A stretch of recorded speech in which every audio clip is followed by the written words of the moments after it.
following presentation is for educational purposes only. All of the symbols, trading ideas, and live trading are for demonstrational purposes and are not recommendations or trading advice. Past performance may not be indicative of future results. All of the information and opinions expressed by third-party guests are their own and are not necessarily those of NinjaTrader LLC. Trading futures involve substantial risk and may not be suitable for everyone, and trading futures can result in losses greater than the initial required margin. Traders should only trade futures with risk capital. Risk capital is money that you can afford to lose without jeopardizing your financial security or current lifestyle. You can find additional disclosure information on the NinjaTrader website.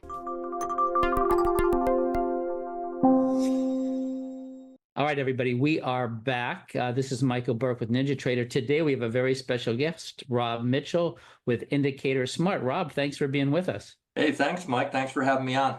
So we were just chatting before we came online here. So you live kind of in my old neck of the woods.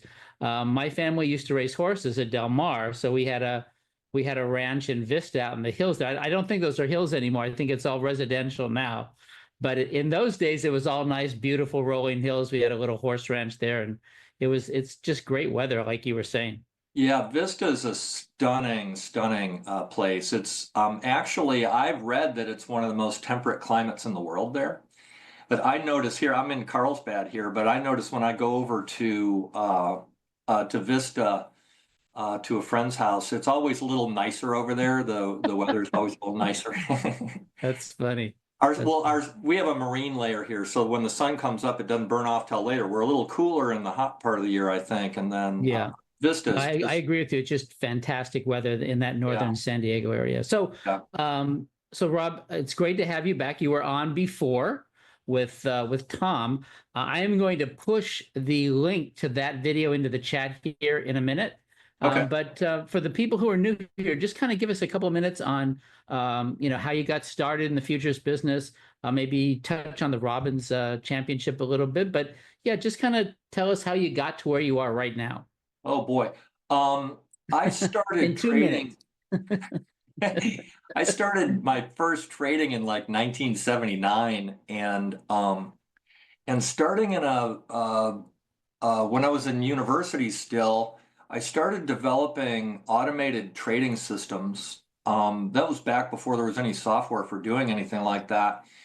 And that summer, my wife had an internship in Houston, and I spent the whole summer coding up systems and started actually trading at that time in the summer of 1991. And by, I think, 1996 or so, 1997, a firm in New York figured out what I was doing. Somehow I came up on their radar, and one day I got a call from the CEO, and he goes, well, I'm such and such. Do you know who I am? And I'm like, no, I don't know who you are. And he goes, well, I'm own a brokerage firm here in New York City. We've got over 600 brokerage firms under us. We want to raise some money for you. And I was like, oh, whoa. Anyways, that just exploded. That's a nice call. Yeah, it exploded into a career as a commodity trading advisor, because at that time, we were kind of at the forefront of automated trading before anybody was really doing it, and we were just killing it. And so that launched me into a career as a commodity trading advisor. And then later on, as you had just mentioned, we were doing different kinds of services. We had a service called E-mini Forecaster, which was actually projecting the entire week a day in advance, which is actually a form of market mapping, which I think we're going to discuss today. And I entered the Robbins World Cup Trading Championship and won that in the E-mini using market mapping technologies with a website that we had called E-mini Forecaster. And we used to use the line. In the beginning, we would print out 4-minute charts, and we would print them out on a laser printer and hold them up on the screen and see if we could get a match. That was how the first market mapping began. That's cool. But I like you had mentioned, I won the Robbins World Cup, and And I've worked with Joel Robbins for many, many years, going way, way, way back. And so it's been an interesting ride. Yeah, that is an interesting, right? An interesting journey. So let's talk a little bit about this market mapping. I told you earlier I was watching a couple of videos of very interesting technology. Maybe kind of give us an overview and how traders use it. Basically, the idea here is, like I said in the beginning, we were doing transparencies, holding them up on the screen. But I found that that doesn't give the market enough freedom. It's like kind of like raising a kid. You want to give them some, when you let go of the seat on the bicycle, that they're probably going to crash. Well, you do the same thing with a market. You give it room to breathe and try to not force it to be a certain thing. It's kind of like a thumbprint. And so market mapping is a technology that I've developed that gives you an idea of what the market would normally do. It's really all about normal. And then you evaluate as it goes whether or not it's fulfilling that. Because when it fulfills its map, it more often than not will indeed fulfill it. So we're talking primarily price ranges here. Did I get that correct? Yeah, so there are actually four different categories of market mapping. One is the ranges for sure. And did we just lose? No, we still have screen sharing. Okay, one is the ranges itself, and I see what's happening here. Okay, one is the ranges itself. The next one is that we do is the edges. Okay, so like markets like to trade for their 30-minute edges, for example, or other edges. You can look at the VWAP as edges, or the overnight high, overnight low as edges, etc. And another is something that we call walks, where the market tends to make consecutive highs or lows during a certain interval of time during the day historically. And if a market is fulfilling that, it will tend to fulfill it as well. And then, of course, you can put all those together into the same kinds of things. There's other kinds of maps. I could show you a map if you want to. Yeah, why don't you do that? And the last time you were on, you kind of mentioned where you kind of put this all together. You talked about probability stacking. So I'm pretty sure that this all kind of fits together into a methodology. So I'd love to see the market Yeah, so maps. let's do that. For the NASDAQ, for example, let me pull over a super map for that. Now, a super map, and there's a lot of information here, but I would urge the viewer just to look at the one thing that I'm going to show so that we don't get out of control. But like in the NASDAQ, I've got a chart back here behind this for the NASDAQ that's playing right now. But for the first 30-minute period of the day, exchange time, 9 a.m. Chicago time, that's my New York time, or yeah, Chicago time. The range that I expect for that A period is actually 100 handles in the NASDAQ. So in the period before that, I only get like 36. Yeah.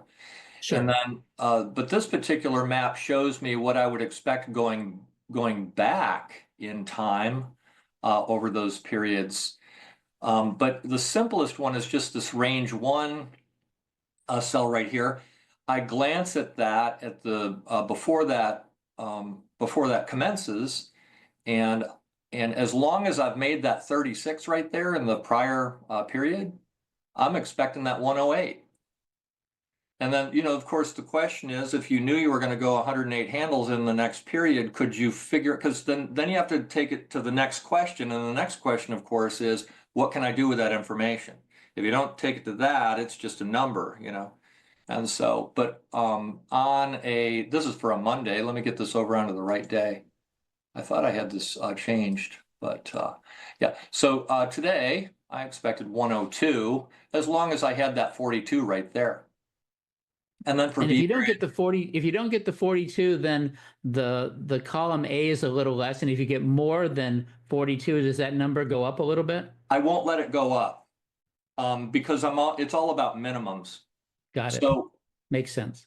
so what I want to do is, from a trading perspective, what I want to do is I want to get into a position, as long as I got that 42, I'm going to be looking for the 102, but as long as um, as I'm moving towards the 102, I want to make sure if I'm exceeding that I'm in a status of a runner. I don't want to be initiating new positions after I've gone, 102. So what you're saying, I think, so let me kind of see if I get this. So what you're saying is that in that time period, that A time period, there's 102 potential handles there. It could be up or it could be down. That's going to be determined by some other tool. But this gives me an idea of where the market could go. It's telling me what's normal, and What's normal. going back to that idea. So as long as, now, if in -1 I had gone, if I'd gone 102 in -1, I might be a little suspicious about whether or not I could do it, because this is telling I me see. the two periods ending A for -1 and A together, I should only have 120. So if I've exceeded 120, I then have to take the consider, because that's what's normal. I have to consider, if I got 120 in -1, that I may have arrived early. And I like to convert these things into people. So if you're with mom and dad in the car or whatever, when you were a kid, or what, however you want to, whatever metaphor you want to use, if you arrived early, it's not polite to show up, it's not polite to go bang on the door early. So, maybe you go do something, or you wait out in front of their house or whatever before you show up. So there's several considerations there. If I arrive early, I want to be careful. If I come in right at 42, that's like screaming normal, and I'm really looking for that 102. And so this is just the most simplistic example. Another one that I really like to do on the Globex, I'll look at the Globex range overnight. And then what that number right there down below tells me is that I expect that is 46% of the Globex range. And so I can take whatever number I actually have for the Globex at that period before the open, and I can project that that's going to be, roughly around 300, somewhere in there. And so I expect that it may try to do that. And so, yeah. That's interesting. Can you kind of maybe walk through a simple scenario where you're getting ready to make a trade and you use this as a piece of that? Yeah, so this morning we could maybe try to do an example here. I haven't prepped anything up. This is a -1 period. Looks like -1 period came in a little light. Yeah, so that came in at 35, and our number that we were looking for there was 42. So what I might do is, for this particular, just using this, I have a table that helps me to just glance at those and tell me what it is. But if I only made 35 out of 42, and I do the math for that on the calculator, I made about 83%. And so I'll take my my 102 times the 83%. And so I'm looking for roughly 84 instead of the 102. Yeah. So that's the way I would do that. So if it were the open here, I would be saying to myself, I'm looking for 84. And then, of course, we could see what we actually got. And we got 92. Yeah. So when this guy came down like this and rolled over like this, I'm saying to myself, I'm looking for 92. Now, here's the interesting thing, Mike, that's just absolutely mind-boggling that we discovered in this process. Normally, you would think that that's a average or a median value, right? It's a normal value. Well, what we found is that the probability of this hitting that average value, if you will, is not average. the probability that it actually hits that becomes way higher as long as I'm making that 42 in the period before. Does that make sense? Yeah, you have another graph or a spreadsheet that shows that probability, right? I do, and that makes it because I don't want to be doing math while I'm trading. Like Exactly. that's the last thing in the world I want to be doing. So, because that's like texting and driving. If you're doing math while you're trading, that's really bad. Now, which actually brings up another point. So, am I like sitting here looking at this thing the whole time I'm trading? No, I glance at this just before the end of the period. I kind of have an internal clock. Um, I I have an internal clock, and about 5 minutes before the end of the 30-minute period, because these are the 30-minute periods throughout the day, and I just glance at it. And I'm like, okay, I'm looking for 84 in this next period. Oh, I only made 84 in this one. These two numbers are similar. I'm probably looking for roughly the same for B period, etc. And I don't try to over literalize it or anything like that. And this is just market mapping 101.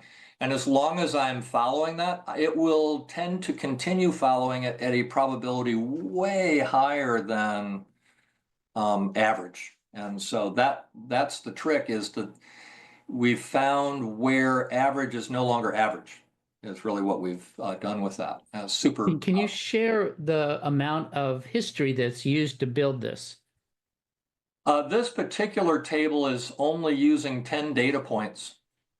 Yeah, I can do them larger, but what we've found is that as I use this on an ongoing basis, the more recent data is more valuable than the further back data.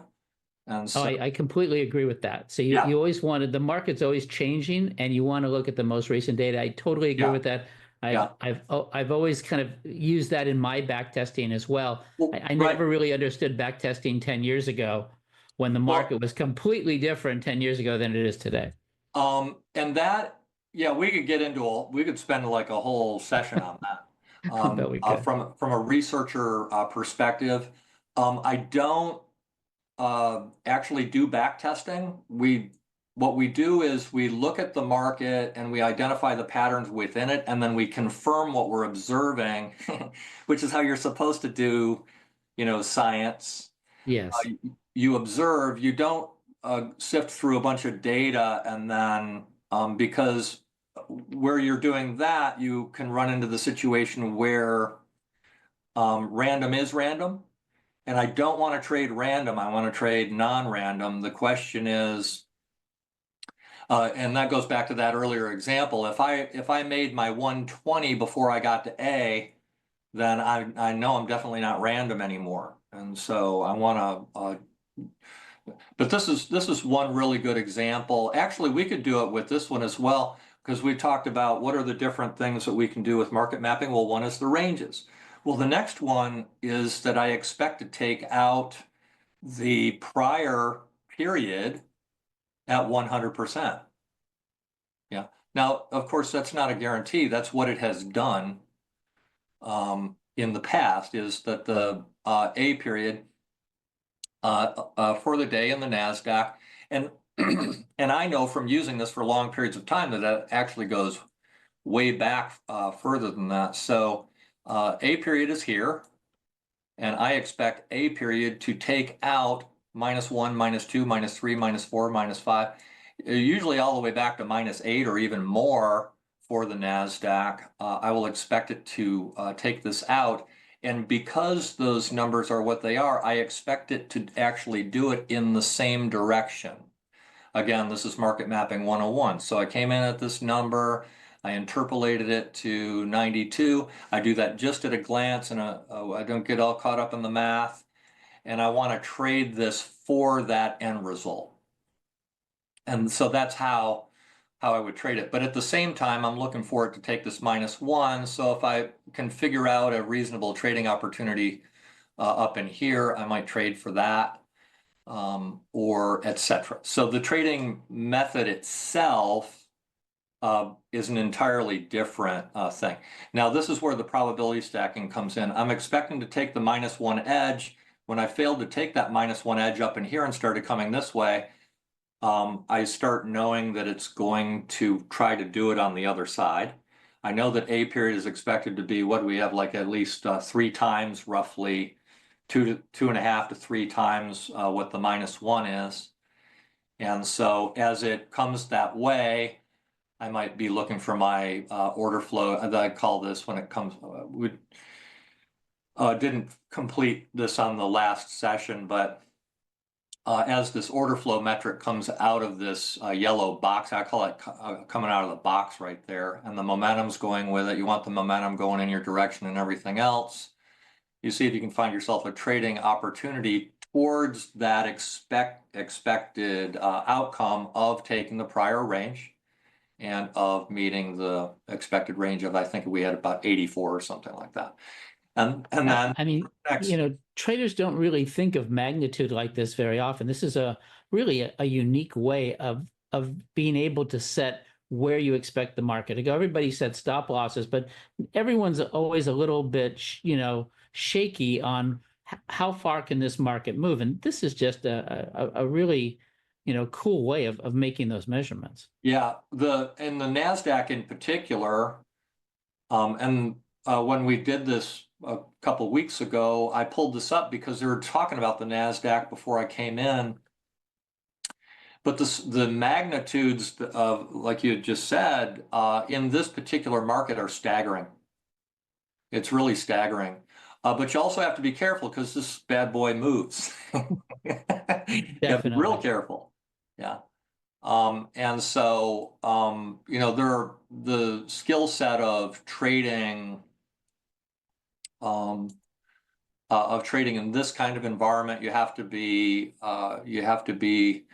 wise and nimble, and but a lot of this whole thing about market mapping, Mike, is really about putting yourself in the future tense so that you can paint a picture in your mind. Because it's my personal belief that if you do not have a vision for what the market, for two things. Number one, what's the market trying to do, which is what these market mapping things are efforts towards answering that question. What's the market trying to do? And number two, what's the most likely direction for range expansion? And from these market mapping methods and the answering of those two questions, I paint a vision in my mind, an image in my head, or however you want to say it, as to what it's trying to do. And it's a real game changer to trade that way, because if you have a vision for what it's trying to do and what's the most likely direction for range expansion, and it fills that picture in, then you're engaging in some kind of prognostication, or you become kind of a prophet, if you will, and then that's an art form, of course, and then you work towards having that experience over and over. And with these maps, it's cool because you do that every 30 minutes all day long. Interesting. Yeah. The chart that you have in the background there, that's a Ninja chart. That's a Kagi chart. What kind of chart is that? This particular one, this is using a Smart Super Renko, which is a bar type that I developed myself. And this next panel is the order flow, and this panel is the momentum. And on that last video, I think you said you were going to paste a link into the... I have. So Okay. For everybody in the audience, I just pasted the link to Rob's last session, so you can watch that as well. And so to cover that briefly, the idea there is to develop and build your trading system based on it's also a technology independent from the market mapping that I call the 4-quadrant method.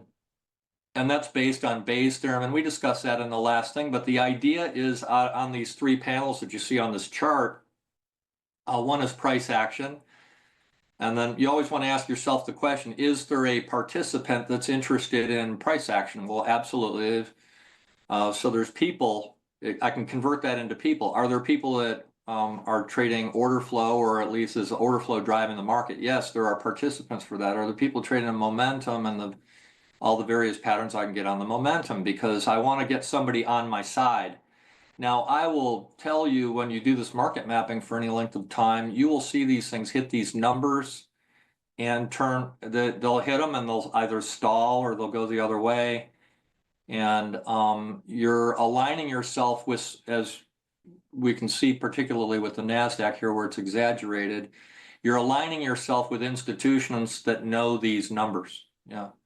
As I originally learned about this, the market mapping itself, I had gotten the first seeds of that came from a fellow that was actually, he showed me that he was putting these transparencies on the screen. That would have been about 90, like maybe about 94, 95 in there. And, but he was making $1 million a year trading in the S&P, and he was giving all the money to charity. I was just absolutely fascinated with this fella, and he took the time to really show me what he was doing. He was an accountant, and he developed this. And I met him through Murray Ruggiero, who was a very good friend of mine at the time, and that just, I'm a little obsessive, and it just turned into everything market mapping, for the next 20,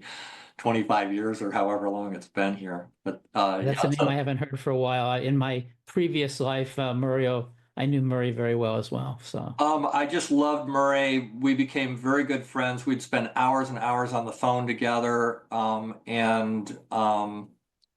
was a great guy. He was brilliant. But Murray wasn't a trader.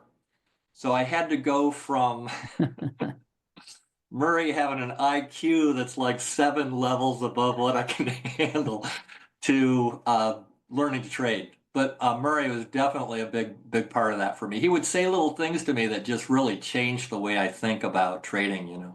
Yeah. yeah, he was a good guy Yeah, he as really well. was. Yeah, I just loved it. We are out of time, Rob, but you're in the NinjaTrader ecosystem, right? You've got Yes. tools in there. How else can people reach you? What's the best way to find you? The website indicatorsmart.com is a portal for all things market mapping. And if you want to learn a little bit more about the 4-quadrant system or market mapping, you can subscribe to a market map service if you want to. I generally would recommend, if you wanted to learn more about these kinds of things, probably like Trading Room, because that's applied.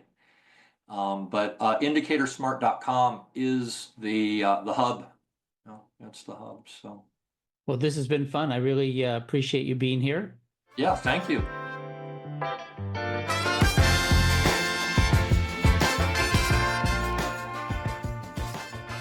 All of the symbols, trading ideas, and live trading are for demonstrational purposes and are not recommendations or trading advice. Past performance may not be indicative of future results. All of the information and opinions expressed by third-party guests are their own and are not necessarily those of NinjaTrader LLC. Trading futures involve substantial risk and may not be suitable for everyone, and trading futures can result in losses greater than the initial required margin. Traders should only trade futures with risk capital. Risk capital is money that you can afford to lose without jeopardizing your financial security or current lifestyle. You can find additional disclosure information on the NinjaTrader website.